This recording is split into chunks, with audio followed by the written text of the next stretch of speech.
دي اشهر عربية كبدة وسجق في وسط البلد في القاهرة، عربية الكحلاوي اللي في وسط البلد في شارع هدى شعراوي. عربية الكحلاوي بتعمل كبدة وسجق من سنة 1975. احلى حاجه وانت ماشي في شوارع القاهره بقى وجنبك ميدان التحرير كده، تروح تفطر او تتغدى او تتعشى عند واحد من اشهر الناس اللي بتعمل كبده في القاهره، وهي كبده الكحلاوي. فيلا بينا.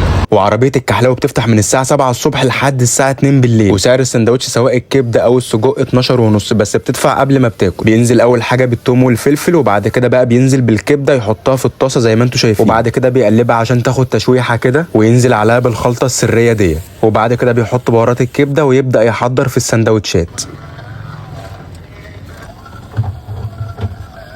تطلع على السوبر ماركت تجيب من عنده كيس شيبسي وتاكل احلى سندوتشات مع الشيبس دوت ومع القرن الفلفل الحامي المولع ده. انا عايز اقول لكم ان عربيه كبده الكحلاوي بيجي ياكل منها ناس اجانب والله العظيم. بس كده، ما تنساش تتابعني وتعمل لايك وكومنت واكسبلور.